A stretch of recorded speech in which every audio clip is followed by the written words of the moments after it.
Salut à tous les amoureux de la nature. Je suis Tazroot, et je vous invite à explorer avec moi les merveilles de notre planète sur Cinémathèque. Abonnez-vous pour ne rien manquer de nos aventures. Notre sujet d'aujourd'hui, la formation des montagnes. La formation des montagnes est un processus complexe et diversifié qui dépend de plusieurs facteurs géologiques. Voici une explication plus détaillée de la formation des montagnes.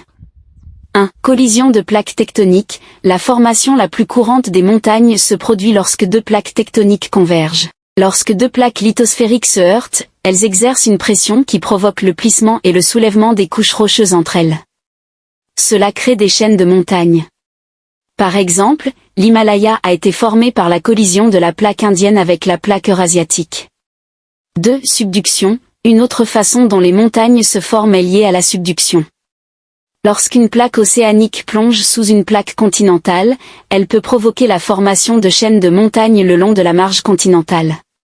C'est le cas des Andes en Amérique du Sud. 3. Extension et rift. Les montagnes peuvent également se former par des processus d'extension, où les plaques se séparent, provoquant un affaissement des terres et la création de chaînes de montagnes le long des rifts. L'exemple classique est la vallée du Grand Rift en Afrique de l'Est. 4. Volcanisme. Les volcans peuvent également contribuer à la formation des montagnes.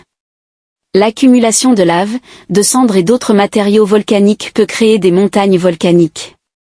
Par exemple, les îles hawaïennes sont le résultat de l'activité volcanique. 5. Érosion. Alors que les montagnes se forment, elles sont également soumises à des forces d'érosion.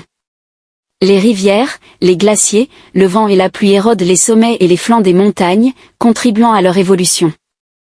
6. Temps géologique. La formation des montagnes est un processus qui se déroule sur de très longues périodes de temps, généralement des millions d'années.